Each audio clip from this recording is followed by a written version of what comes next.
Hello everybody, welcome to OCHD and welcome to another Jumputi Heroes news video. Today we're going to be talking about a lot of stuff really, but mainly speaking about the two new events, the Festival of Fears and the celebration for the first issue of Jump, the Jump anniversary celebration, I guess. Lots to discuss here.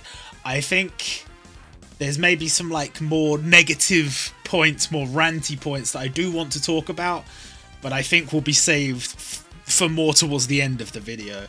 And for now, I just want to look at the events and potentially at least praise some positives, because I think I do talk quite negatively about the game, and I think even today there will probably be a lot of things I have to say that may be a little bit more on the negative side, but I do want to at least give credit where credit is due. Starting off with the Festival of Fears, I have to say, I don't dislike the theme. I think a lot of people do have issues with them doing the spooky stuff in the summer instead of just doing a Halloween event. Because I know some people will say, well, Halloween's not as big in Japan or whatever, but this game has done a Halloween event before.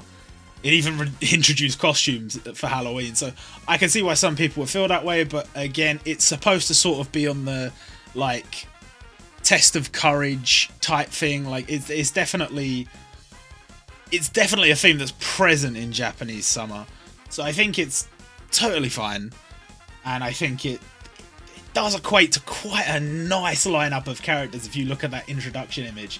I mean, it's one of the first events that hasn't really relied heavily on any big series. I mean, you might make arguments about some of these series doing well in the past, but I'm talking strictly about, you know, the mega series, One Piece, Dragon Ball, whatever. It doesn't rely on any of those, and there is good reason for that, which we will talk about later. But at least for the sake of this event as its own thing, as its own standout, yeah, I'm totally down. I'm totally down for the characters they added. I think all of the choices, don't really have any complaints about the choices, and yeah, it's pretty fantastic. We also get a free limited, which if you haven't claimed that yet, you still have time. Just go to the website, click the link. Normally I would put all the stuff of all the steps on how to do it, and I just can't be bothered anymore. I've got to be honest with you, a lot of the stuff they do to make you jump through hoops to try and get the freebies, it's not worth it, me putting all the steps in there, because 99.9% of the people that are coming to this website are coming here because they can't read the Japanese, and me telling you to go and get the different steps in Japanese and blah blah blah, you don't care. You just want the reward. If you're here, you just want the reward. There it is. And I think that's much better. Obviously, there is a definite issue in the Japanese community with just posting rewards. You know, if you post a link, if you post a QR code, whatever, they're very much not a fan of it. They feel like if you haven't jumped through the hoops, you don't deserve the reward. But I'm not a part of the Japanese community. I'm part of the English-speaking community, and quite frankly, just take the damn rewards. It's not a big deal. Nobody should really care. If they care, that's their issue. It's not mine. And get yourself that free limit. I got Muzan on mine. I didn't bother recording it because I knew I was going to get trash. Not to say that Muzan is trash, but it is a dupe. It is a dupe. So, not the best. And the login bonus. Now, this event, one of the things we said in previous events was, hey, yo, what's going on with the login bonus? This login bonus does last the duration of the event. Or at least, does it last the duration? Well, yeah, it lasts the duration of the event. I don't know if you get something every single day, but almost all the days of the event, you will get the unearthly energy. And on the first day, you get this ticket. And we'll talk about the ticket in a second. Now, the unearthly energy, I will say, as far as a login bonus, it's not great, but it's something, I guess. It's I don't want to praise it too much because it's not good, but at least when I log in every day, there's something there for me. There's something. So that's cool, I guess. Now, the ticket is a bit better, especially if you don't If you don't have any of these units, then obviously it's great. If you're missing maybe one or whatever, then it's great. There is definitely an argument to be had about some of these units still definitely having value, especially because a lot of the older units, okay, maybe if you've just pulled them out the Gacha level 6, they're not that great, but if you get them to max dupes, they have like immunities or they might have supports that are definitely usable. So just getting one of them for free is pretty nice. Not the greatest lineup of characters, if we're being honest, because all of these units are from like 2018, 2019-ish. So could have been better, but it's free. So I'm not going to turn my nose up at it. Then we have the lottery campaign. I'm going to talk about my problems with that later. For now, all you got to do is clear your daily missions. Very, very simple. Something you should really be doing every day, because you get rubies for it, doing it every day. And you clear all the daily missions, and you get tickets. And there are 4 sets of tickets. Well, I mean, we're currently on the 2nd set, so if you haven't been doing it so far, I won't worry about it too much, because it is a lottery. So if you, say for example, you get 3 of the blue ticket, which was the maximum you were able to get while it was available, that means you've got 3 entries into the lottery, and therefore 3 chances to be one of the winners of 500 rubies. And then same here, same here, same here. So if you were very lucky from this campaign, you could win 2,000 rubies. So far, I have won none, although we've only had 1 set of rewards so far. But very disappointing that this campaign wasn't really what I had hoped it would be, but at the very least, it is straightforward. You just have to clear the daily missions. A lot of the time when they put these special mission events and stuff in, it's like, it's not that complicated, but it's very difficult to put into words every single step in a way that's easy to read. And so sometimes I feel like putting it all together, I'm worried that people will read the post and I'll miss out on something and I'll lose some rewards. And I want to avoid that. And this is very straightforward, so just clear the daily missions, bro. It's very easy to see in the menu when you clear the daily missions. The ticket is right there waiting for you. Then obviously there are bonus rewards for collecting all the tickets. As long as you get 1, you're not missing out on much. So that's cool at least. Daily stage, clear it every day. It does give bonus ranky XP, which is nice. Don't have to do anything special for that. You're just going to level up a little bit, so that's nice. Then we have the collection event, I guess we call them. The points event, we sometimes say. And this, you just collect the so-called unearthly energy, which you get from the login bonus as well. And you can trade it in for rewards. And that includes some units from past events, which I think is pretty cool. Something they've definitely been moving towards is, even if a unit has a special event, not necessarily reprinting it, and instead just make a new event that's like a points event or whatever, and just chuck them in the store. In the case of all these characters, I think they've all returned at some point on their own event. And I'm pretty sure Kogarashi's event is just available from the key store, or at least it was for a little while, I'm not sure.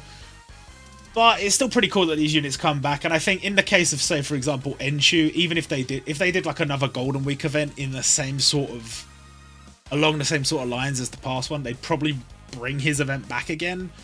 But this event is more straightforward, because events where you have to collect like 3 different items and you have to trade in the 3 different items in different quantities to get different rewards, and you have to farm different stages to get the different items, it could be a bit tedious trying to work out which stage you should be farming and what you need. Whereas this event, you get the reward from the daily stage, you get the reward from this stage, and you get the event from the login bonus. So it's very hard to mess it up. There are some rewards. Unfortunately, some of these tickets are really not worth it. And the fact that new standard gacha units haven't been introduced for these series is a bit of an issue. I do have another point I want to discuss on that we will save for later, but at least for the sake of the unit ticket, and the Nura ticket, there are some standard gacha units from more recently in the game. So it's cool that we get those for free. I kind of wish you could just choose to buy as many as you wanted, or like whatever of those specific tickets, or maybe there was like 4 sets of 5 available of each ticket or something. If the stock was a bit better, that'd be quite nice. But obviously, I don't want to give the new units away for free, so you can only get 1 set from each. But it's whatever, and you get the emblem for spending enough of the unearthly energy. You don't have to spend that much, and I would imagine most people will do that quite easily. And there are all the ticket gacha. Again, it's a freebie, so not much to complain about there. Then we have the Transcendent class event. Enshu does come back as an enemy, but in this case, it is to farm Yoichi. I'm not too familiar with the Musou series, but I think this is one of the more prominent characters from the lineup. Musou and Roji is still missing some pretty big characters. So considering it was added quite a long time ago, it's a nice little addition for sure. I like that we're slowly adding some of the characters in that were sort of, I always talk about them as like glaring omissions. I don't know if glaring omission is fair in terms of the grander scheme and the grander plan behind the game, because there's so many characters in the game and who gets priority and whatever.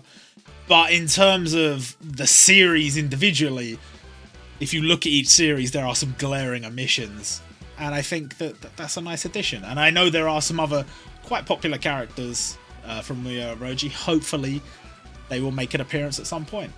Then we have the first of 2 emblem catastrophe stages.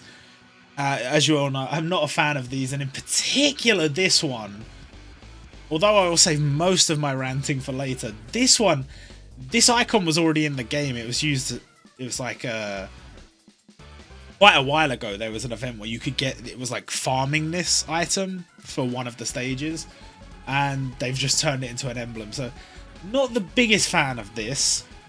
At least in the case of this one, I think the emblem is pretty cool. I think it's a pretty cool emblem as far as emblems go. You've got the Oninote, which is the demon hand of Nube. I like it.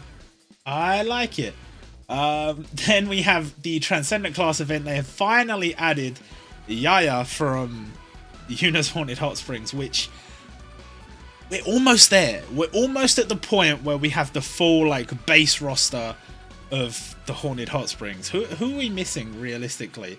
Well, we got Hibari this event as well. We've got pretty much the whole base roster, I think. I'm trying to think of, oh, we haven't got the Tanuki girl. I think that's the only like one from like the early. Actually, she wasn't even in it at the start. She came a little bit later. So I think at this point we pretty much have all the ones you're introduced to at the start of the series. That's pretty cool. There are obviously a lot more to be added, but we'll get there. We will get there. And she's a very nice addition. She is possessed by a cat god, which is quite splendidly interwoven into her animations. So very cool. For a Transcendent class unit, very, very nice. Then we have Zeki from Hell Teacher Nube. Zeki, I am very happy, has a featuring role in this event. I am very happy for his inclusion. Another one of those sort of quote-unquote glaring omissions finally being added. Very, very nice. And potentially opens the door for more Nube content in the future? Question mark? I don't know. There's at least a handful of people, a handful of characters I'd like to see added that could maybe get added. But that remains to be seen as to how that will be handled in the future. But a very nice sprite. Very much capturing the art style beautifully. I mean, nowadays the sprites are all pretty damn good. They pretty much nail the art style. But this one in particular felt very special to me just because it has that classic style, you know. So I'm pretty happy with that. And Zeki does appear again in Unity Battle. a game mode that exists. Whether you play it or not, that is your prerogative. Then we have the tower boost, which incidentally was our first introduction to the next part of the event, which was the Mirio and Eri, which is part of the other celebration. And interesting approach they had was to announce them here, and they basically said, yo, I know we're doing the tower boost early, but here are the characters that are going to come out during this tower boost. So just bear that in mind, maybe work those into your team when they come out. But there are actually other characters that were released during this. Like, for example, with Eri and Mirio, there was Sir Nighteye who came out, not on this list. So as far as I know, Sir Nighteye isn't boosted. If he is, they've made a mistake. If he's not, they've made a mistake? I don't know. I don't know. But that was an interesting revelation. I don't know why they did that. Then we have the limited gacha. I have a lot of thoughts on this, but speak about the positives.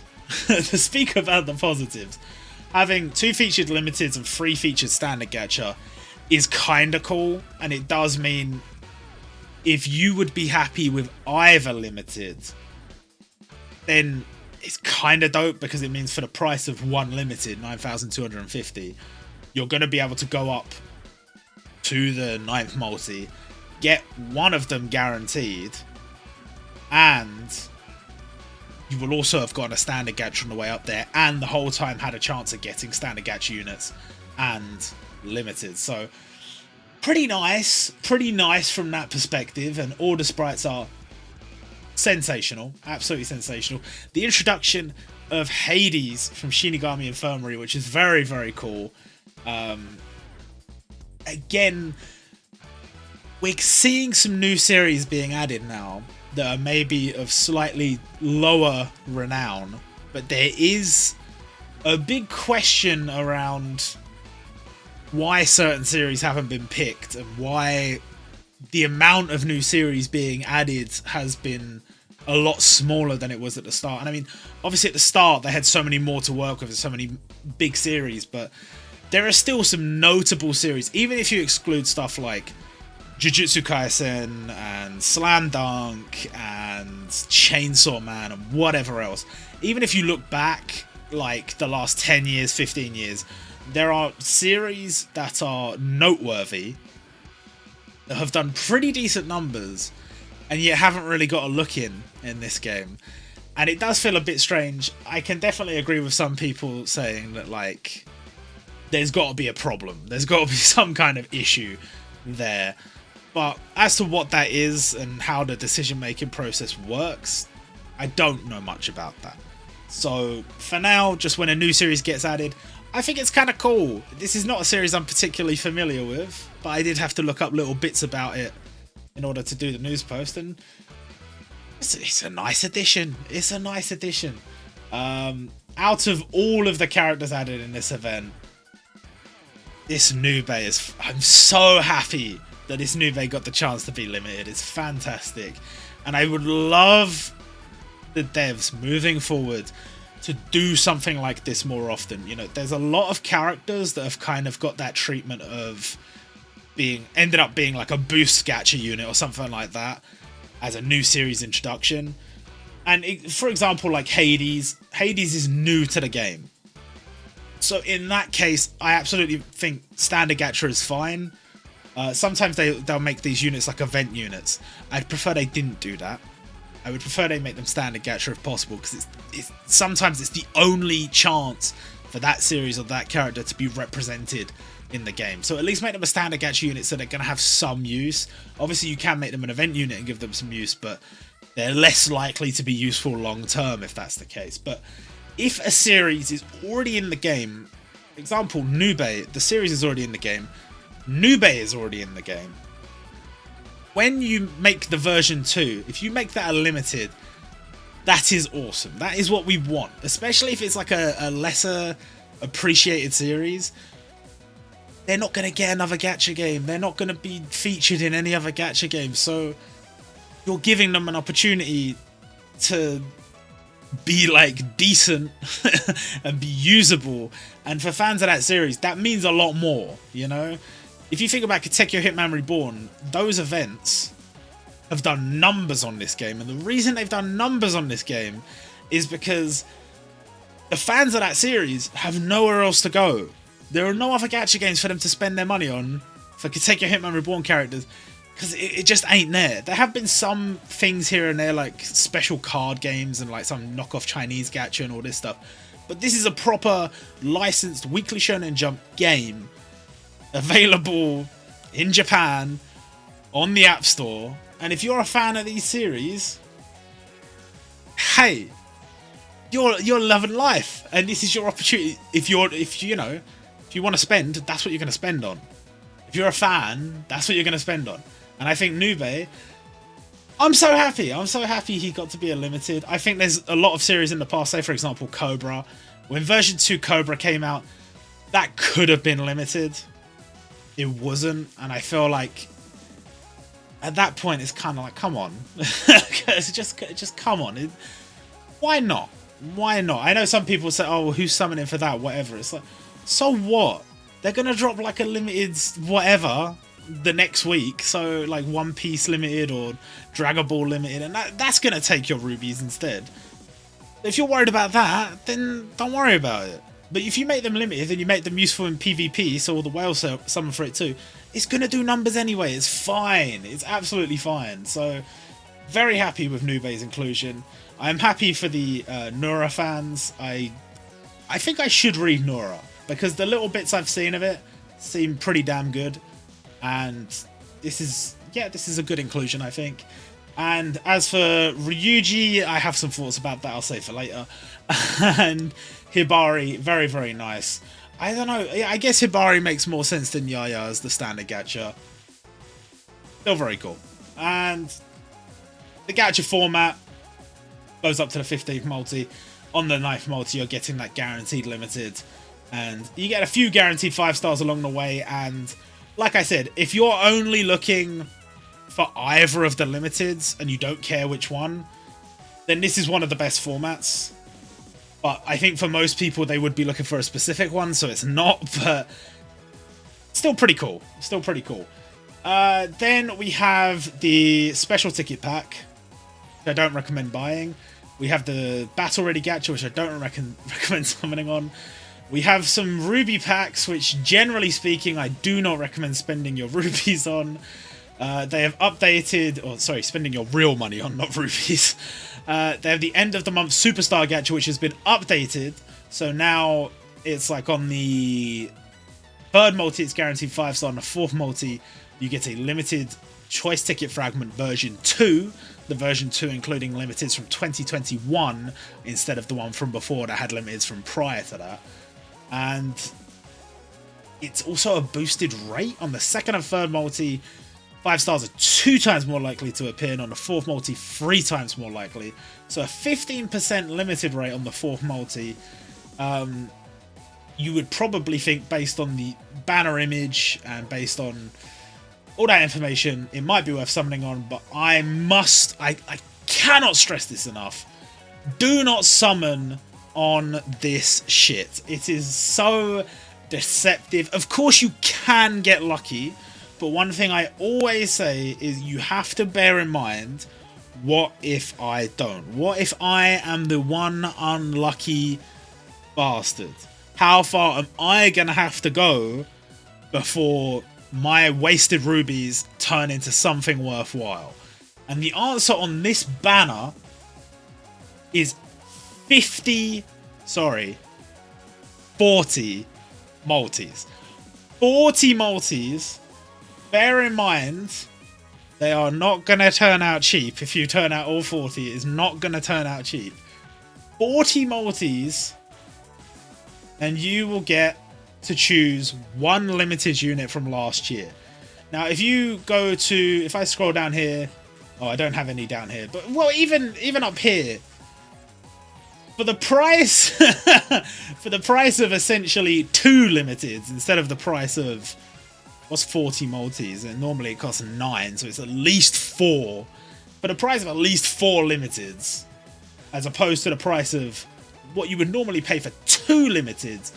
In this case, you could get 2 limiteds, plus you could get some hero grade units from this event, plus some other guaranteed 5 stars. And there's a chance you could get lucky on the way up there, blah, blah, blah. Now, yes, there is a chance you could get lucky on this banner, but there is also a chance you could get fucked. There is also a chance that you could go 40 multis, not get a single limited, and then have to pick one up from the choice ticket. And if that is the case, you'll be fuming. So I can't recommend this for the life of me. I cannot understand why they haven't improved this clickbait gacha, why they haven't put some extra guaranteed 5 stars or something in here. Because it's good bait, don't get me wrong. People that see the banner image, to see all the limits on there, they get so tempted, but it's not good. It's not good to summon on. And they could make it so much more tempting to summon on if they put some guaranteed 5 stars, some guaranteed maybe 2022 heroes in there, whatever. But they don't, and I don't get why. Then we've got this pack, which comes back quite frequently. I don't recommend buying it. It's not horrific value for money, but I feel like anytime they're using a choice ticket to sell something to you, it's a bad time. And anytime they're trying to use hero jewels as well, don't fall for it. Don't fall for it. We have the Unity Battle banner, the one that's going to help you defeat Zeki, and it has the what was it called? Battle for the Universe Goku. I can't remember. The Spirit Bomb Super Saiyan Goku and Super Saiyan 3 Gotenks featured on there. Pretty nice.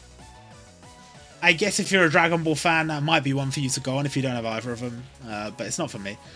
Then we have the guaranteed 5-star gacha and the Jewel Fragment gacha. Now these two, I do not recommend summoning on, but at least this one, there is a chance, I think it's on the 3rd step, you get like a guaranteed 2022 unit.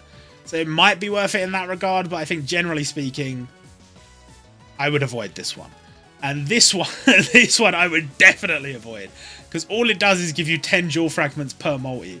But I'm pretty sure every multi costs 1,000 rubies. So it's like, if you do all 6 steps, 6,000 rubies, and you get 6 jewels, that's nothing. That's meaningless. There's not even like special featured units in here as far as I know. If there are special featured units, it'll be the ones they've shown on the banner there.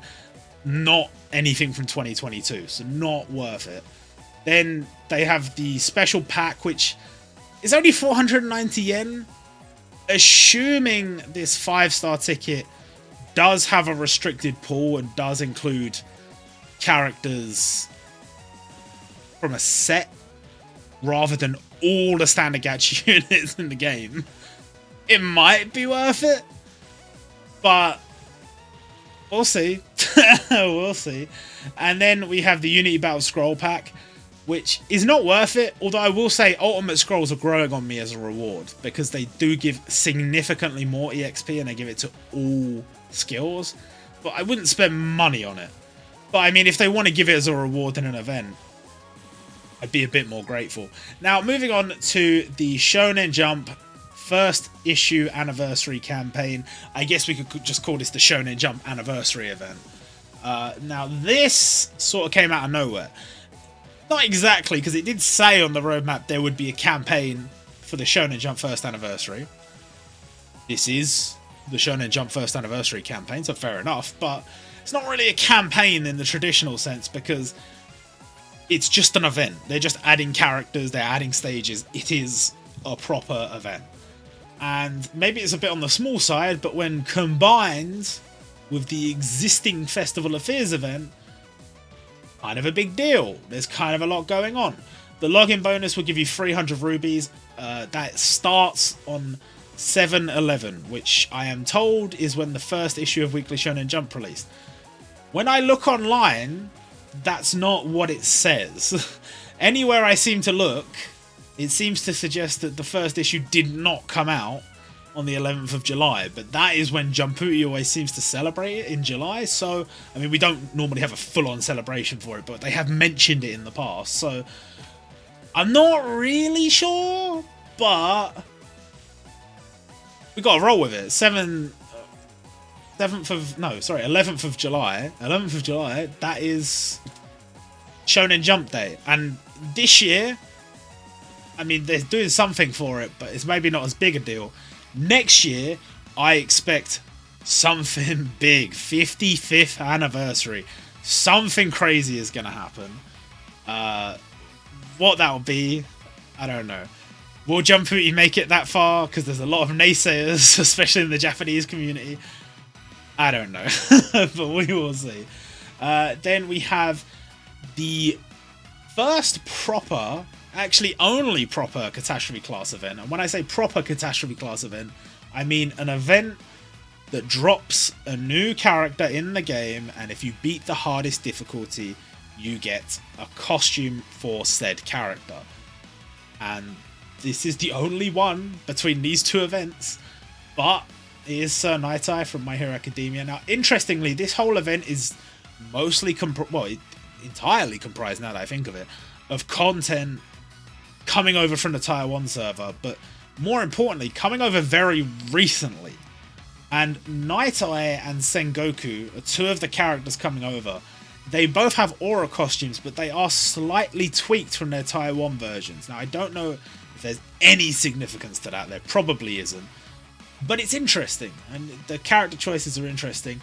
As much as some things might feel sort of last minute to do with this event and to do, well, in general with some of the additions, bear in mind, this Mirio and Night-Eye pair, they were teased quite a while ago, months ago, on a Tier 1 livestream. So, even if it is last minute, these characters were made well in advance. So it's interesting. And I mean, the sprites are brilliant. So I don't doubt that they put the full effort into these sprites. But in terms of how things have been chosen for this event and how long ago they were chosen, there's definitely a discussion to be had there. But still, a very cool addition, Sir Night-Eye. And rereading, can I just say, right, this is less about Jumputi, more about My Hero Academia. Recently, I've been reading My Hero Academia, and it's like, there's a couple of cool moments. Yeah, I mean, it's, you know, sort of, I guess, this is not really a spoiler, but, like, we're in the last arc. So, you know, last arc stuff is happening. There's sort of some storylines are coming to an end, and some things are being revealed, and whatever. I won't go into specifics, but you know, it's okay, it's cool. There's been a few cool moments, but going back and reading this part of the story, the fight against Overhaul, the bit with Mirio, the bit with Night-Eye, and then the bit with Deku, the bit where Deku shows up, it fucking goes hard, bro. It goes hard. Reread that shit, like, all together. Not, you know, I think week to week sometimes it dilutes some of the rawness of some of these stories. Go back and reread that bit where Mirio first shows up against Overhaul, where Night-Eye and Deku show up. That shit is so good. That is so good. And I feel like recent stuff, it's cool, I guess. I don't know. Maybe looking back, I'll enjoy it more. I think that's definitely an issue I had with, like, some recent stuff. Like, for example, One Piece. I feel like while I was reading through Dressrosa, while I was reading through Whole Cake Island, I was like, damn, this shit's boring. But looking back and rereading those chapters, not as they're coming out week to week, but all together, I have less issues with the story. I just feel like from a pacing perspective, sometimes it could be an issue doing it week to week.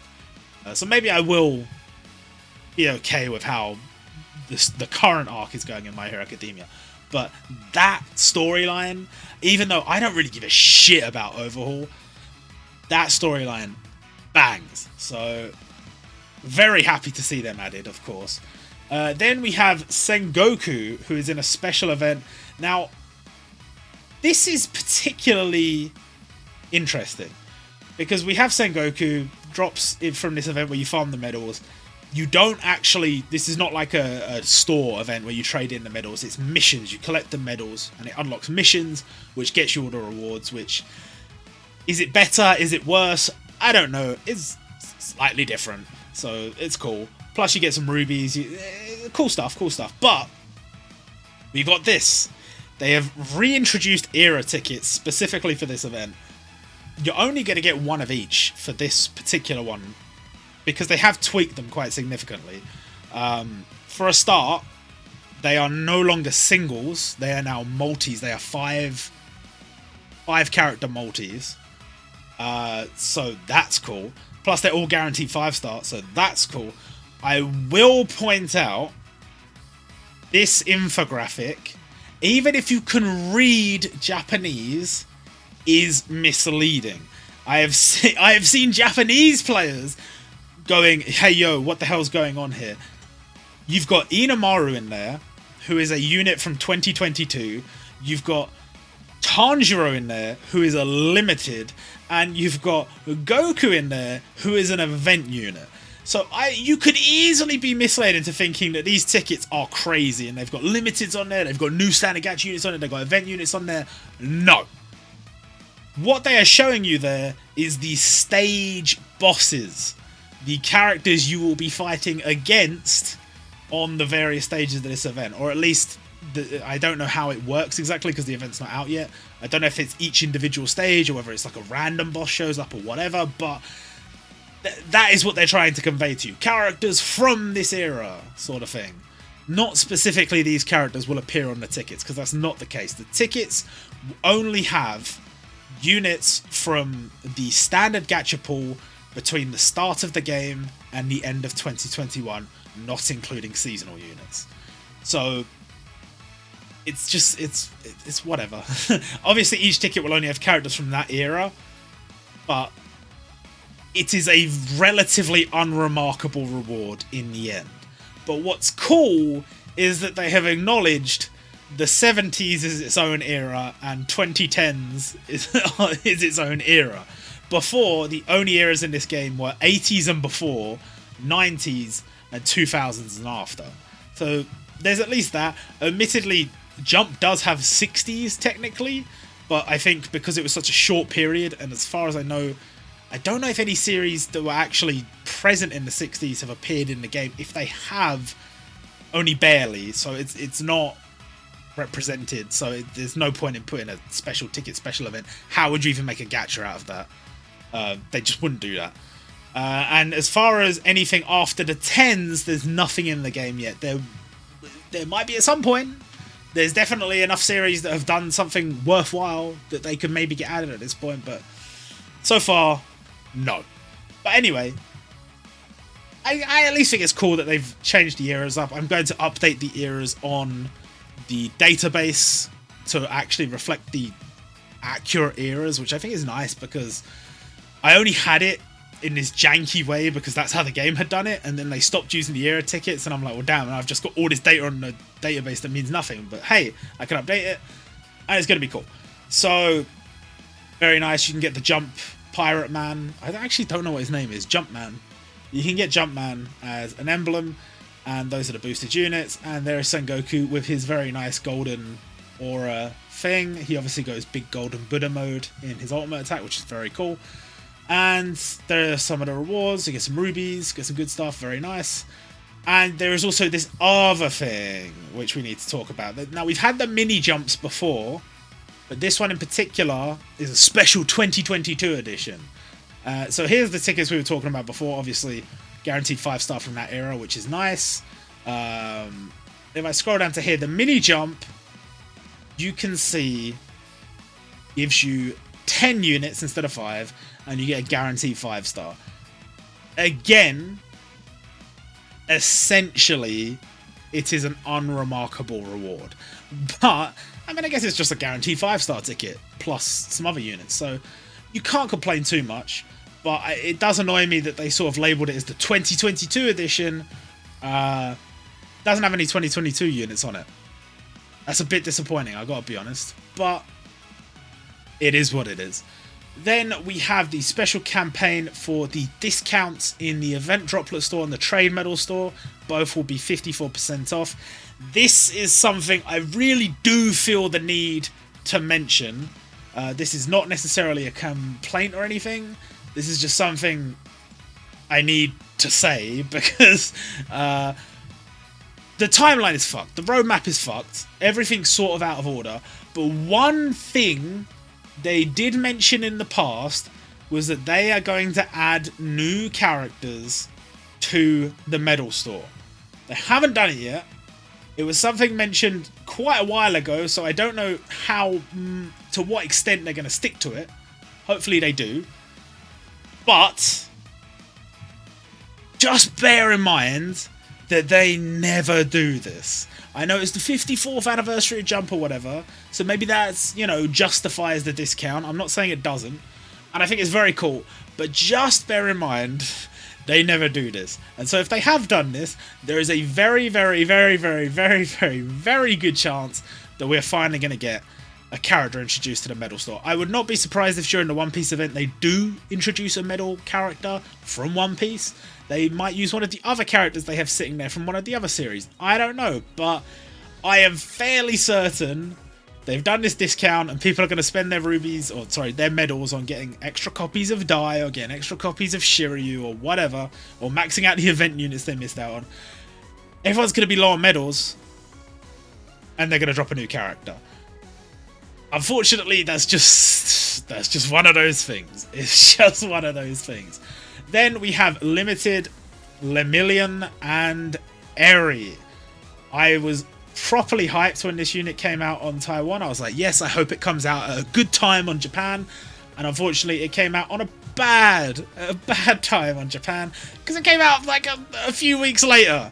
And I don't have the rubies to sort of deal with this right now. There's too much going on and there's not enough rewards. So it's a shame, because I think they're a really cool pairing. I know some people say, oh, well, you know, it's just Mirio and Eri. We already had Deku and Eri. It's kind of whatever. But at the same time, like I said, I like this part of the story. Reread it and you will go, oh, yeah, it was good, to be fair.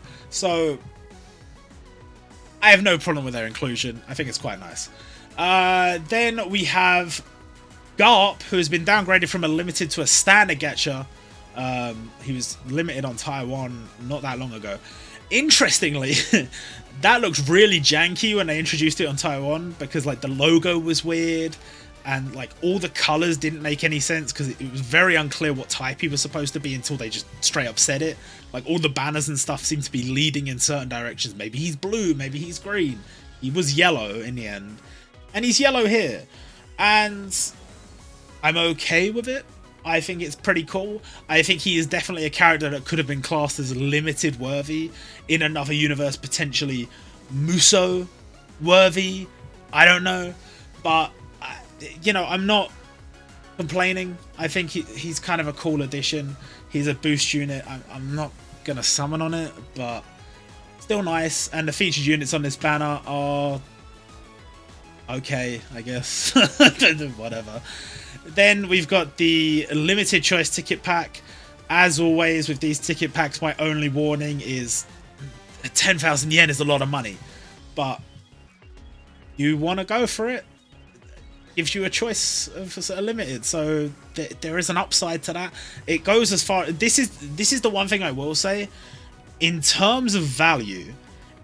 When Boruto came out, which was not that long ago, it was a few months ago. When Boruto came out, if you had no rubies, you had nothing. In order to secure Boruto, you would have had to spend 30,000 yen, $300. That's a lot of money, and that would give you what, like 3 of each jewel, and you would get Boruto. And that would basically be it. Maybe you get some other stuff on the way out, but probably not. In this case, for 10,000 yen, a third of the price, you don't get any jewels, you do get Boruto, and you get 2,050 rubies. So yes, obviously it's much later, it's been a while since he came out, but at the same time, that's pretty good value. Obviously it depends on you, it depends on the person, but like even I was kind of tempted. I'm not going to spend, because there's a lot going on in this game right now and I'm kind of just not about it. But if I was about it, I can see the value there. And if they're going to continue to do this, there'd be certain limiteds that I might be tempted. I'd be like Mirio and Eri. If it was only 10,000 yen to get Mirio and Eri plus 2,000 rubies, I'd be kind of thinking, actually, even if this is like 3-4 months down the line, might be worth it. Question mark, might be worth it. But it all comes down to you as an individual, I think. And if you were using this choice ticket on a much older limited, I probably wouldn't recommend it. Then we have some other discounts and stuff. I mean, this one is relatively good value. Might be worth picking up because it's like, if you think about it, 3,000 rubies would normally cost you 10,000 yen. In this case, 1960 yen, which is like a fifth of the price, and you're getting more than half of the rubies you normally get. Obviously, you don't get the jewels you'd normally get, but still pretty good. I might even pick this one up. Am I too late? I'm not too late. I might pick this one up. This pack, I don't really go for packs that have limit break doors as an incentive. It's not for me. Listen, I know a lot of people get into the game like, oh, which character should I limit break? What's the most important? Guys, it just doesn't fucking matter. Limit break is mostly inconsequential unless you are going for the absolute top peak performance in the game. And, you know, only so many people can do that. And if you're new to the game, that's not really going to be you. So there's absolutely no way you should be spending real world money on limit break. There's just not. So at that point, you have to look at the base value of the pack, 750 rubies for 3,000 yen. For me, it's not worth it. The special large pack, 4,900 yen for 2,000 rubies. It's relatively okay value. Then we have the start dash and rank dash renewals. I've stopped buying these, but I think people do seem to buy them quite often, so I don't know. It might be worth it for you, but for me, it's just not. I think if you were a beginner, then yes, these packs are probably worth it. But I think once you get to a certain point in the game, it's just not. Unless you had some sort of guarantee of like decent characters from all the packs, and not all the packs have a guaranteed pool that's decent. Maybe it's worth it. Maybe it's not. I don't know. And then we have the limited release pack, which is only if you're going to go whale mode. We have the battle ready gacha, which I don't recommend. We have the returning limited gacha, which, to be fair, they've restructured these in a way that I'm mostly okay with. Like, if you can get a guaranteed Sabo who only came out like halfway through the year, well, halfway. What am I talking about? Like 3 months ago, whatever. Sabo plus maybe they give you standard gacha. It depends what the standard gacha pool is. It probably is all the One Piece hero units, in which case it's not worth it. But if it's just like only units from the last 2 years, that's pretty good. Either way, if you're a One Piece fan and you don't have Sabo, that could very much be for you. We have... What else do we have? The Jump Anniversary Limited Gacha, which has not been officially announced, but in theory, this gacha will be to celebrate the birthday of Jump. So normally when we have a birthday gacha, they only really do it for protagonists of series that have limiteds and have a specified birthday somewhere, officially speaking, whether that's in like a character logbook or whatever. In this case, it is the birthday of Jump itself, and they're going to do a free multi, just like they normally do for the limiteds for their birthdays, or protagonists or whatever. So I think that's pretty cool. As far as what else we will see on this gacha, I don't know. They have put the jewel units front and center. I don't know if that's supposed to suggest something, potentially. Maybe, I don't know. But, pretty cool. Might be worth summoning on. It really depends. We don't have the full info on that one yet. But definitely get your free multi in. Then we have the beginning of the month stuff, which is never really worth buying. Don't buy it. And then the One Piece ticket pack, which, again, if you're a One Piece fan, you don't have any One Piece units, might be worth it. But for the most part, probably not. So, now it's time to talk about all of the things that piss me off about this event and this campaign and this whatever. I've held back, but now I've got to say some things. So, for a start, this event is not being introduced to us in the form that it was intended. For a start, we have Fuki on right now. I've got him on the left-hand side of the screen. Fuki as a Musou was just dropped out of nowhere. Dropped in a separate data download, which it wasn't supposed to happen. He wasn't on the schedule. This was definitely a last-minute decision they made. Maybe because they were worried about not making enough money or something like that. I don't know. I don't know where these decisions come from. I assume they are always driven by money, as they normally would be in a gacha game. I understand. You guys got to make your bank. I get it. It's fine. My issue is the manner in which you have done it. Fuki dropping out of nowhere, when people have not been given a fair amount of rubies, means that if you wanted to get him, you'd have to spend inordinate amounts, and their only solution to that was just to introduce more packs or allow you to buy the same packs in larger quantities, but very few of these packs are actually good value. They're just asking you to spend more money, which is stupid. These gacha games, the way you get people to spend is to make them feel like they're getting good value. If you feel like, oh well, if I just spend a little bit, if I just do this, like that, I get that at the end of the day, the more value you give them, the less money you're making. But if you don't give them any value, they're not going to give you any money. I know, because I am not giving you any money unless I'm getting good value. And it's the same with everybody else. I just have to look around the community and I see it. The only people spending are the whales. And yes, okay, that's going to be a big portion of your revenue stream. But a lot of them are quitting because you're mishandling the game. I'm seeing new posts every day on the Jumputi hashtag from Japanese players who spend a lot of money on the game, who are saying, yo, I think the game might be dying. Yo, I think I don't want to spend money on this anymore. I am quitting, whatever. And that is a sign of you're taking the piss. You are taking the piss. It is obvious that you are pushing it a little bit. Now, I don't know the reasoning. Look, we're in a recession. Whatever is going on in the news, whatever people will tell you about inflation and about, you know, the yen against the dollar and again, you know, any of the financial crisis issues we are facing in the world right now, the bottom line is a lot of people are in a tough spot. Regardless of what your job is, regardless of what position you're in, it is probably a little bit tougher for you right now than it was this time 3-4 years ago.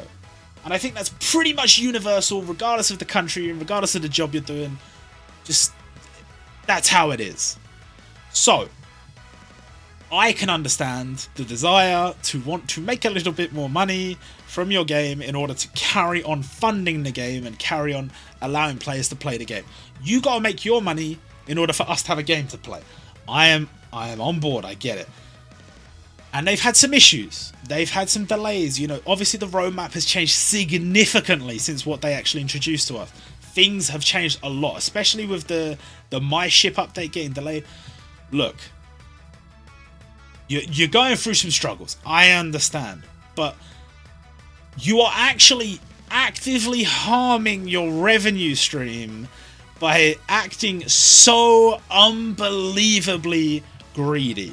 We had Fuji come out. That was a normal limited release in a very nice Prince of Tennis event. But then out of nowhere, Fuki drops in a separate data download, meaning he wasn't intended, because there was stuff in the Prince of Tennis data download for after Fuki came out. Fuki was just added, shadow dropped out of nowhere. Then we have this event. This event has 2 limiteds on the same banner. There are some upsides to that, there's some downsides to that. But let's talk in a little more detail about the absolute fuckery that is going on here. Now, this comes down to the fact that Nube was not intended to be a limited. Nube was intended to be a standard gacha unit. How do we know that? Because the advert in Jump doesn't have him listed as the limited right next to the new Nura and Surara dual unit. He was listed with the other heroes. Who got dropped from the hero roster? Why, of course, it was Ryuji, because Ryuji felt a bit weird. Why is Ryuji in there as a standard gacha when we have Nura as the limited, and Nura doesn't counter a farmable unit? That's because Ryuji was intended to be the catastrophe class for this event. Now that throws everything out of whack, and you know, I can explain it in pretty standard detail here. Zeki, you may have noticed, was sort of a feature of this event, but he doesn't have a catastrophe class stage. Why is that? It's because originally he wasn't countered by a limited. Nube wasn't a limited. Therefore, He doesn't need an Aura costume stage. He doesn't need a Catastrophe class stage because he's not a limited. This has happened before with Tezuka. Tezuka countered Genichiro Sanada. Sanada did not have an Aura costume stage. Why? Because Tezuka was supposed to be a standard gacha unit. We saw the banner in the files. We knew that for a fact. And they changed it last minute. This is the same thing. Nube was not supposed to be a limited. They changed it to standard gacha last minute. They did not have time or the willpower to create a Zeki Aura costume, so that's staying as an ultimate class event. That's the way it is. Okay, so what about Ryuji? Ryuji had an Aura costume. He has a crystal in the files, which means he was farmable, but he is not farmable. He's a standard gacha unit. So that was supposed to be a Catastrophe class event countered by Nora and Surara, which means when he got demoted, or rather promoted from an event unit to a standard gacha unit, there is a gap there. There is no one for them to be countering, and therefore they have made an emblem stage. The emblem stage is an emblem that was already in the game used as a points event, so you can see how this would be very, very, very last minute. But okay, in the end, I can't be too mad about these changes because Nube getting to be a limited, pretty damn cool. I'm pretty happy with that. But it does raise a question, what's the deal? I mean, this banner, I know I had some positive things to say about it, and I still think there are some positives to it, but if you wanted one specific hero, you have to do 15 multis. If you want one specific limited, you have to do 15 multis. It's very much not consumer friendly, but like I said, if you're okay with getting whatever, fair enough. But even if you just want whatever from the standard gacha units, you have to do 5 multis to get one of 3 standard gacha units. That's an issue for me. Normally it's 3 multis for that. Now you're making me do 5. Instead you get the guaranteed 5-star units here, but the limited rate is so low. And the heroes units are it's the same rate as normal. So you're probably not going to get anything here. So you have to go 5 multis to get one standard gacha unit from this new one from this event. And then 9 multis to get a random limited, when normally when you do 9 multis, you get a guaranteed specific limited. So that sort of rubbed me the wrong way, but that's not everything. I think there's more to this than that. Let me show you these again. They introduced 4 new tickets, okay? These 4 new tickets, normally they would only introduce a series-based ticket if the series gets a new standard gacha unit. Yuna got a new standard gacha unit. Nora got a new standard gacha unit.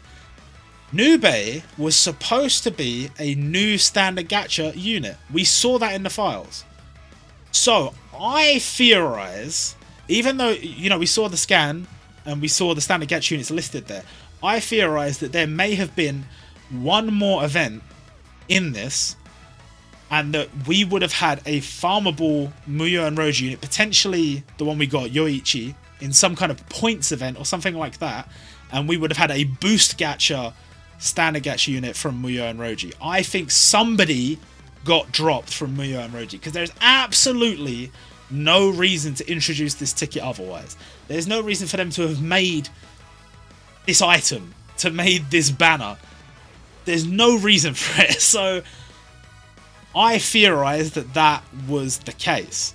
Now, as for what else could have been featured in this event, you know, maybe another limited. I mean, so far we only know about one limited that was supposed to be in it. Could there have been another limited somewhere? Maybe. I don't know. Who it could have been, I don't know. Possibly someone from a bigger series, but then who? It's a bit unclear. But there's definitely some issues I have here. And also in terms of this event, where is it? The login bonus and the lottery. What a load of shite. I know I said I wanted something new every day when I log in, and now I get something new every day when I log in, and it's a stupid reward that I can already farm from the daily stage and from this stage, and you don't even need that much of it to get all the good rewards from this event. So by the time we're reaching the last few days of this event, I'm not going to need any of this shit. So why are you giving it to me? I don't need it. And the stupid loss rate. Can I be real with you, right? I know times are tough. I know that sometimes as fans of these games, we can get a little bit greedy. We want more. I get it. But even if you win all 4 of these, which is not that likely, even if you win all 4 of these, that's 2,000 rubies. They have released Fuki, 2 new limiteds here, and Mirio and Eri, and the new standard gacha we had the standard gacha for Prince of Tennis, and now we have the standard gacha here with Garp. They've released all those banners in a short period of time. 2,000 rubies does not even make a tiny little dent in what they are expecting you to spend here. So I have a problem with that. And they're not even willing to give that to us as a reward. You have to have a chance to get that. You have a chance to be one of the winners if you do this, blah, blah, blah. Fuck that. Absolutely fuck that. I cannot believe how bad the rewards have been. I can't believe it. I know you have to make your bag, but come on. And as for one thing that really annoyed me, and one thing that I think we're not going to get now, and I'm really disappointed in it, they've included Yukime in the banner image here, in the title screen image, and in the background of this event, but they did not release an evolver for Yukime. Why? It just made sense. You had Nube, a new Nube. You had to introduce the evolver for Yukime. You didn't. I know for a lot of people that's going to be like, who cares? But for me, for what I have read of the series and from what I have watched of the series, by the way, the anime does exist online and is not only like available as a sub, you can also get all the OVAs and the movies subbed. Pretty cool. Why does it matter? Because she is quite integral to the story, and she, I thought, was going to be a part of another event that didn't happen, which was the June Brides event. It was on the roadmap, it hasn't happened, nobody knows, it's just gone AWOL, we don't know what's going on with it. And I thought, as she is, spoilers I guess, Nube's bride, that she would make sense to be somehow integrated into this event and that event. They didn't do it. To be honest, I thought the bare minimum for the June Bride, they would do what they did for Golden Week, where they gave the free Gold Man, and they did like a little campaign related to that. I thought maybe they'd do that with like Boa Hancock or something like that. Maybe they'd introduce the new Boa Hancock in like a limited gacha. I genuinely thought what they might do was do a limited Boa Hancock, or like a standard gacha Boa Hancock or something, with the one that already exists on the Taiwan server that isn't on the JP server. But then they would have a separate campaign that would let you get the Boa Hancock that already exists on Japan, and potentially there'd be a campaign where she gets a costume and something like that, and like they wouldn't do much with it. That's kind of what I was thinking. But they've just abandoned it. They just scrapped it. Whether it's going to come later and it's just going to be called something else, whether they're just going to release everything out of order, because I mean, this event is called 20 million downloads. We have already had this event. It has already happened. And even if you say, oh yeah, but that event technically, even though on OCHD it says 20 million downloads, technically they didn't call it that in game. Well, okay, fair enough. But they definitely did call the Sabo and Uzui event the 21 million downloads event. So either way, they have gone backwards. That is questionable. Why they have done that, I don't know. What's the significance of it? I don't know. But everything's gone to shit in terms of the roadmap, in terms of the way rewards are being handled, in terms of the way characters are being introduced, the way stuff is just being thrown into the game. They're just adding the stuff from the Taiwan server without even thinking about it. Like this event has a theme, and there's like reasoning behind all the characters being here. What is this? What does this have to do with anything? Like, is there a reasoning behind Garp being here? Could you say it's like a legacy choice or whatever? Like maybe, but then what are these two got to do with anything? And regardless of that, regardless of those choices, putting more One Piece content in right before the One Piece event again? Are you stupid?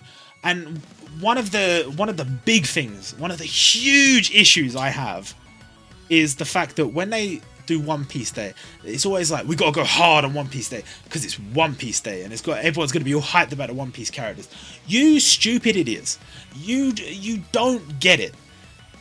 If somebody is a One Piece fan, you know what they're going to be playing? They're going to be playing a One Piece game. They're going to be playing One Piece Treasure Cruise. They're going to be playing one of the other 3 or 4 One Piece games. They're going to be buying the One Piece official, like, Odyssey or whatever it is. They're going to be buying all that stuff. And there's loads of really cool stuff coming out on those. If what you release is not available on those things, they're not going to care. You know, if you release a new... I'm assuming... I may do some predictions at some point. I don't think I'll make a video on it though. I'll probably put it in like Discord or whatever. I'm assuming the limiteds are going to be Luffy, and it's just going to be like Luffy with the jacket on. He's going to use his whatever it's called, the Wano Haki, Ryuo or whatever. It's going to be that Luffy, and it's going to be Yamato, and then it's going to be Yamato versus Ulti in page 1. And it's going to be Luffy versus Transform Kaido. And that's pretty much going to be it, I think. And then I think later, it's not minor spoilers, major spoilers for One Piece. Later, they will introduce Gear 5 Luffy, and it will counter the same Kaido, but the unit it will drop will be the adult Momo. And that will be how we get Momo. That's what I think is going to happen. But I personally... If I was them and I could get permission to do so, I would drop Gear 5 this summer. Because it's the only thing you can drop that the other games haven't done. They did it with Kazuki Oden, so I don't know what would prevent them from doing it here with Gear 5. Potentially it's more of a like big deal. Maybe like Eiichiro Oda and his staff are like, maybe don't do it until it comes out in the anime. I don't know. I don't know how they get the rights to these things and how they negotiate these things, but there's something there that you could potentially profit off, which would be releasing Gear 5. But okay, if you can't do that, they're probably just going to do another Wano event. Maybe they'll do something interesting and go back to early One Piece. I don't know. But my point would be that this year they didn't do any Dragon Ball stuff really for Goku Day. You could totally, for One Piece Day, just drop like one unit, like a new Boa or a new Jinbei or whatever, something for One Piece Day, and then just have another event going on instead. Don't do a One Piece Feature Festival there, do it somewhere else. But to be honest, I don't think that's what they're going to do. I think most likely it will be a One Piece Feature Festival, as standard. And I'm probably not going to be a big fan of it. But I understand why they want to. I understand why they want to do One Piece. Because One Piece is super popular and it always makes them loads of money. Except as far as the numbers go, it doesn't necessarily apply. Like, the last few One Piece feature festivals, it's kind of been like, yeah, there's big stuff going on in the other One Piece games, so you're not making as much money as maybe you feel like you should be. And I feel like that's something you really have to realise as a game developer. That's like a very basic concept. If somebody is a fan of One Piece, they're going to be playing another One Piece Gacha game before they play this one. And so yes, they might play this one, but if they're going to spend money, they're going to spend it on the One Piece game. Most likely. That's the way I see it anyway. Obviously, it's not the way they see it, but whatever. But all in all, I think, you know, the totality of this event, the fact that we're only getting one Aura costume traditional catastrophe class event out of a potential 4, it's kind of worrying. I guess you'd say potential 3. No, 4, because of Fuki. Fuki didn't count a fucking anything. He counted this one stage that dropped some rewards, and that's it. It's jarring to me. It's jarring. And I really feel like they need to have another stab at making more difficult content worth clearing, you know? Like, if I... Say, for example, this event down here. At the end of the day, I'm going to be real with you. I know what the... So, the Osore, which is the fear emblem, This is referring to the powers that are used in this series. The powers in Nube, or in Nura, sorry, they are called fears. And that is what it is referring to. I guess it's no different than having an emblem that says Nen, or Ki, or Chi, or whatever. So, I get it. I do. I don't think it should be an emblem. But if it is going to be an emblem, okay. But why is that all I'm getting from clearing a difficult stage? Why? What is stopping you from putting like rubies in there, or putting scrolls in there, or putting something in there? What is stopping you realistically? I know some people say, oh, like, it's, you know, you're getting greedy or whatever, but it's like, they were talking about the my ship thing, and they were talking about the log, and you had the log that you work through, and it showed you which stages you've cleared and blah blah blah, which ones you have to beat, you know, past events and stuff like that. Is it completely unreasonable that in this game, in some way, shape or form, that you would have some sort of checklist, and it's like, beat all of the super difficult stages, and as you work your way through that, maybe you get like 100 rubies for clearing a difficult stage. Maybe if it's really, really difficult, you get 500 rubies. Like, is that unreasonable? Like, I know there's a lot of these catastrophe class events at this point, but you would have, like, say for example, I don't know, 4.5 anniversary, they would drop that update, and you'd get loads of rubies for all these difficult stages you've beat in the past.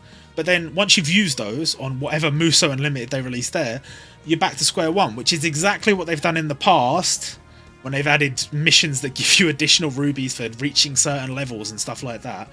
And then that would just be a cool thing if you're a new player. It's like, if you beat all of this, that's some additional rubies that you can get a hold of. That is an additional resource. And if you're a veteran player, each time a new event comes out, that's an extra 100, 200 rubies, depending on how many catastrophe class stages they add. What's the problem with that? I don't understand.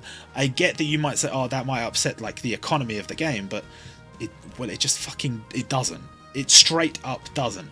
I can tell you it doesn't, because they do that shit on other games, but they don't do it here. And it doesn't make sense when you're going to release a Musou and 4 limiteds and like a few standard gacha all within the space of like 2 to 3 weeks. How can anybody afford that shit? No one is spending that much money on your game. You might say, oh, we need to make our money, we can't afford the whatever, but it's like, yeah, but you're hurting your own economy. People will not spend if they feel like they are being swindled or treated unfairly or not being given the appreciation of being a paying player. If you are paying to be in the game and pull for the units that you want, especially if you're one of these whales that's spending ridiculous amounts of money, it is completely reasonable to expect that the devs are going to put an effort in to make you feel like, yeah, that was worth it.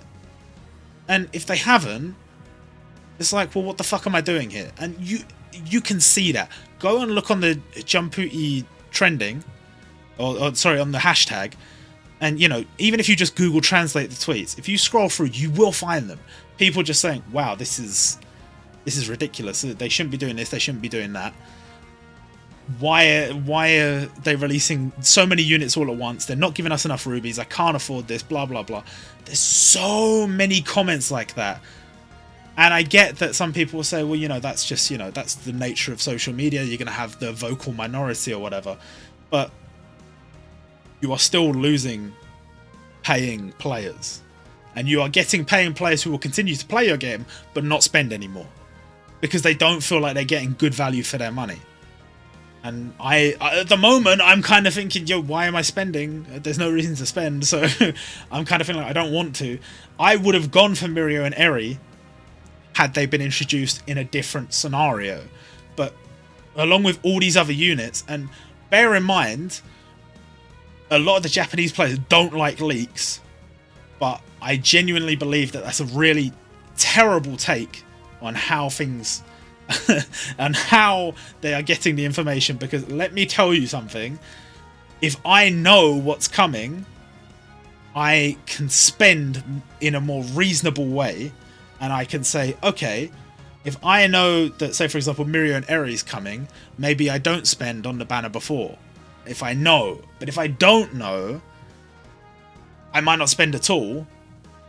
Or Mirio and Eri come, I get caught in a bad situation where I don't have the rubies, or maybe there's some limited you genuinely would have gone for had you known they were coming, but you've already spent.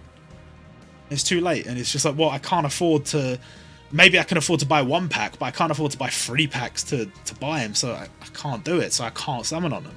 Like, they take away opportunities to make money by being so secretive about it. And I get that part of it is about building hype or whatever, but this was the whole point of the roadmap.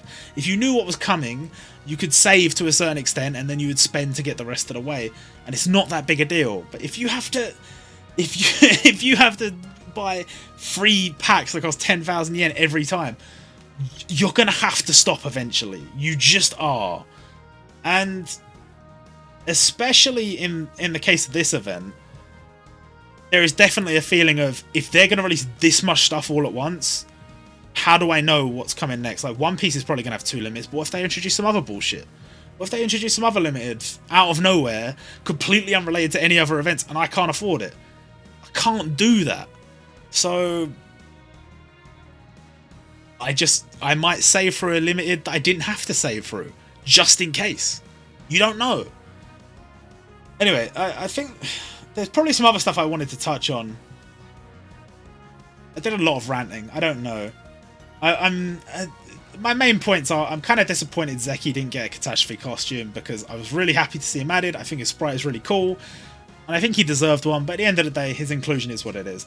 I'm very happy that, we've paid that price, but what we got as a result of it was the limited Nube, which is really, really cool.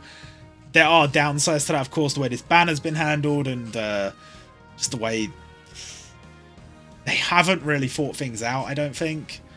And look, maybe it does just come down to the fact that when my ship got delayed, maybe there was some content tie-ins that they've had to just get rid of, and it's kind of messed everything up for them. Maybe. And maybe things will sort themselves out, but I've got to say, there's been a sort of downward trend recently in terms of the way content has been handled. There are some events that have just been, like, just right. Like the Siren event, for me, was just right in terms of the content that was released, in terms of the expectations for farming and stuff. Same with Musou Ranking, same with Prince of Tennis. Actually, I don't know if it's Musou Ranking or Siren.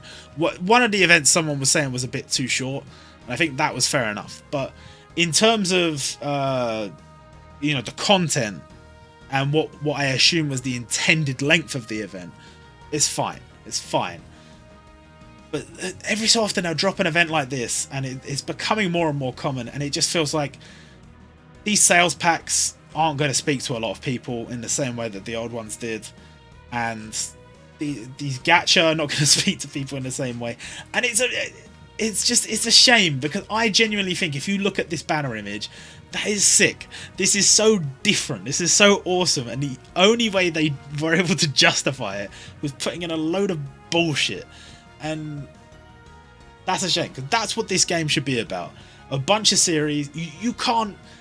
These characters, they're not doing anything else anywhere, any other gacha games. But here, they have a home, and they have a limited. And if you're a fan of these series, and you can maybe get a limited or a standard gacha from series that you love, but are underappreciated everywhere else, you're going to be pretty happy. And if this event isn't for you, then maybe the next one is. And that's what Jumputi should really be about, and it's kind of... It just... I don't know. Things have gone a bit weird. I remain optimistic that good times will come. When we finally get the My Ship update, maybe, just maybe, the devs will have sorted their shit out. I'm not making any sort of guarantees about that, because there's no way to make guarantees with these devs, not with the way things have been recently, but I hope things can go better in the future. That's all I can say. And I've just ranted way too long, so I've got to end it here.